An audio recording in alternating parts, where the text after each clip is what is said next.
বেলগাছিয়ার একটি ঘিঞ্জির রাস্তা। তার মাঝখান দিয়ে একটির পর একটি গলি গেছে। গলির ভিতরে আরো একটি গলি। এই অলিগলি দিয়ে যেতে, যেতে লাস্টে গিয়ে হাতের বাঁ পাশে পরপর ৩-৪ টে ঘর রয়েছে। তার মধ্যে চুনকাম করা রয়েছে। আবার কিছু, কিছু জায়গায় চুনের চলটা উঠে গেছে। কিছু জায়গায় তো প্লাস্টার খুলে ইট বেরিয়ে গেছে। এরকম একটি স্যাঁতস্যাঁতে ছোট্ট ঘর যার কোনো জানালা নেই। ঘরের মধ্যে কোনো আসবাবপত্র নেই, কোনো বিছানা নেই। কেবলমাত্র কয়েকটি ব্যাগ রয়েছে। সেই ব্যাগের মধ্যে জামাকাপড় থাকে এবং তার পাশে একটা ছোট্ট স্টোভ এবং ৩-৪ টে হাঁড়ি-বাসন রাখা। এই হলো ইরশাদ আলম বা মোহাম্মদ ইরশাদের বছর ৩৭ এর একটি ছেলের বা লোকের বাড়ি। ইরশাদের দিদির বিয়ের পর মদিনা বেগম সেখানেই থাকে। সে ভাইয়ের সাথেই থাকে এবং তার স্ত্রী রয়েছে আর এক ছেলে এক মেয়ে রয়েছে। ছেলে-মেয়ে বকরিদের সময় ঘুরতে গেছে মামাবাড়িতে। এখনো পর্যন্ত আসেনি, সেখানেই রয়েছে। বউ রয়েছে, দিদি রয়েছে এই মুহূর্তে বাড়িতে। মাসে ৳১০০ করে ভাড়া। এই ইরশাদ আলম বা মোহাম্মদ ইরশাদ মারা গেছেন গণপিটুনিতে। কারা পিটিয়েছে? উদয়ন ছাত্রাবাসের ছেলেরা। বেশিরভাগ ছাত্রের বয়স ২৪-২৩ এরকম। কিছু, কিছু রয়েছে ২৬ থেকে ২৭। এরা প্রত্যেকে কলকাতার নামজাদা ইউনিভার্সিটি বা কলেজের ছাত্র। এরা মেরেছে। অভিযোগ কি ছিল? এরা অলরেডি থানাতে এর আগে অভিযোগ করেছে তাদের মোবাইল চুরি হচ্ছে বারবার। এবং মোবাইল কেন চুরি হচ্ছে, কি ব্যাপার, এসব নিজেরা যখন তদন্তে নামে তখন আশেপাশের দোকানগুলোতে বলে রাখে, দেখবে তো এরকম কেউ আছে নাকি বা সন্দেহভাজন কাউকে মনে হয় কিনা। ছাত্রাবাসের উল্টা পাশে যে মিষ্টির দোকান রয়েছে সেখান থেকে খবর আসে একজনকে সন্দেহভাজন পাওয়া গেছে। তাকে ৮টা ৮:৩০ দিকে টেনে হিঁচড়ে উপরে নিয়ে যাওয়া হয়। তাকে বেধড়ক মারা হয়। তার কোমরের থেকে পা পর্যন্ত শেষ হয়ে গিয়েছিল, কিছু ছিল না আর। যখন তাকে নিয়ে আসা হয় উদ্ধার করে তখনও বলছে মুঝে বহুত মারা, অতটুকুই শেষ কথা। যখন হাসপাতালে নিয়ে যাওয়া হয় তাকে মৃত বলে ঘোষণা করা হয়। এতটাই মারা হয়েছে। কিছু, কিছু সংবাদপত্র লিখেছে যে যখন মারা হচ্ছে উপরে, পুলিশ সন্দেহ করেছে ব্যাট দিয়ে মারা হয়েছে, স্ট্যাম্প দিয়ে মারা হয়েছে। ৬ টা ব্যাট উদ্ধার হয়েছে ওখান থেকে। বাইরে থেকে আওয়াজ পাওয়া যাচ্ছিল, এরশাদের আর্তনাদ পাওয়া যাচ্ছিল যে আমাকে ছেড়ে দাও। মালিককে ফোন করেছিল যে আমাকে বাঁচিয়ে নিয়ে যাও। সে মোবাইলের দোকানে কাজ করত, মেরামতির কাজ করত, যে আমাকে বাঁচিয়ে নিয়ে যাও এখান থেকে, টাকা আনো। মালিক এসছিল, লোক পাঠিয়েছিল মালিক। মালিক পুলিশ পাঠিয়েছিল। প্রথমে বউবাজারের পুলিশ ওখানে ঢুকতে পারেনি, গেছে, দরজা আটকানো ছিল। তারপরে আবার যখন অন্য পুলিশ আসে, সম্ভবত মুচিপাড়ার, তারপর তারাও ওখানে দাঁড়িয়েছিল। তারপর দরজা খুলে ঢোকা হয়। তারপর ইরশাদকে উদ্ধার করা হয়।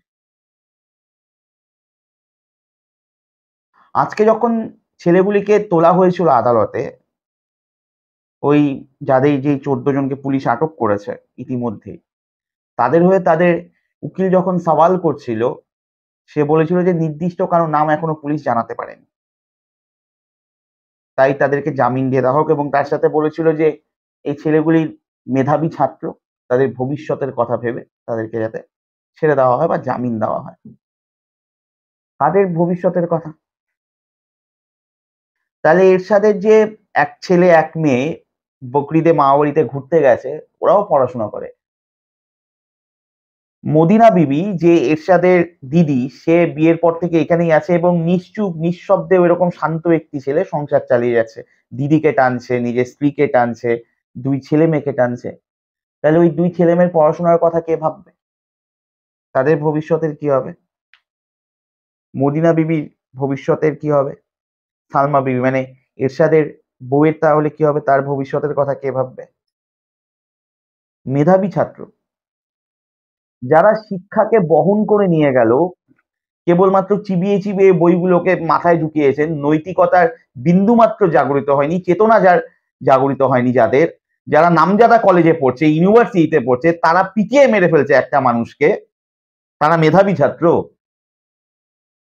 যারা মেরেছে তাদের বেশিরভাগ জেনারেল স্ট্রিমে পড়াশোনা করে। আমি ধরে নিলাম পরবর্তীতে গিয়ে কলেজের অধ্যাপক বা কোনো স্কুলের শিক্ষক। কিভাবে আশা করেন এদের থেকে ভালো মানুষ তৈরি হবে ভবিষ্যতে? এরা আবার মেধাবী ছাত্র। যখন আমি আপনাদের সামনে এই ঘটনাটি বলছি তখন আরো এক জায়গায় এরকম মোবাইলের চুরির অপরাধে একজনকে মেরে ফেলা হয়েছে, ৩ জনকে পুলিশ আটক করেছে। তর্কের খাতিরে যদি ধরেও নিই যেই ছেলেটি প্রতিদিন সকাল ৬টায় বেরোতো, বাড়ি থেকে না খেয়ে বেরোতো, রাত্রিবেলা রাত্রি ৯টায় বাড়িতে আসতো, যেদিন ফিরে আসেনি তার পরের দিন গিয়ে বাড়ির লোক খবর পেয়েছে সে মারা গেছে মানুষের কাছে মার খেয়ে গণপিটুনিতে। যদি তর্কের খাতিরে ধরে নিই ছেলেটি চুরি করেছে বা মোবাইল চোরই ছিল, তারপরেও ওই শিক্ষিত মেধাবী ছেলেগুলোকে অধিকার কে দিয়েছিল তাকে মেরে ফেলার পিটিয়ে। শিক্ষিত ছেলেরা ভারতবর্ষের আইন জানে না, পুলিশ প্রশাসন সম্পর্কে জানে না, আসলে বেসিক্যালি তাদের নৈতিক চেতনাই ছিল না। এগুলো এক একটা সমাজের মধ্যে থাকা নর রাক্ষস। মানুষ আগাগোড়া বর্বর, আদিম কাল থেকে বর্বর। তারপর তো এখন গাছের ছালের জায়গায় জামা কাপড় পরে। এরা সব মানে পশ্চিমবঙ্গের সব থেকে বড় শহরের সব থেকে নামজাদা কলেজগুলোতে পড়াশোনা করতে গেছে,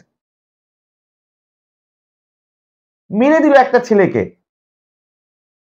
১০০ টাকা ঘর ভাড়ায় থাকে, অথচ যারা মেরেছে তাদের বাবা মা হয়তো প্রতি মাসে যা হাত খরচ পাঠায় গোটা সারা ১২ মাসে ওই টাকা কামাই করে না এর সাথে, তারা ১ মাসে যা টাকা পায়। নির্দ্বিধায় মেরে দিল। তার উকিল সওয়াল করছে তার হয়ে কোর্টে, তাদের হয়ে, যে এরা মেধাবী। এর আগেও ১০ বছর পেরিয়ে গেছে। আপনাদের স্মৃতিতে আশা করি সেই স্পষ্ট আলোকরেখাটি রয়েছে। কোরপান শেখের কথা তো মনেই আছে। এনআরএস হাসপাতালের ছাত্রাবাসে পিটিয়ে মারা হয়ে গেছিল। সে ভিক্ষা করত, মানসিকভাবে প্রতিবন্ধী ছিল সে, তাকে এরকম মেরে ফেলা হয়েছিল চোর সন্দেহে পিটিয়ে। বাড়ির লোক জানতোই না, পরের দিন খবর পেয়েছে। আরজিনা খাতুন, মনে আছে নিশ্চয়ই তার কোরপান শেখের স্ত্রীর নাম। যখন কোরপান শেখ মারা যায় তখন তার ২ ছেলে ২ মেয়ে, আর একজন মানে সেই মুহূর্তে তার স্ত্রী অন্তঃসত্ত্বা ছিল।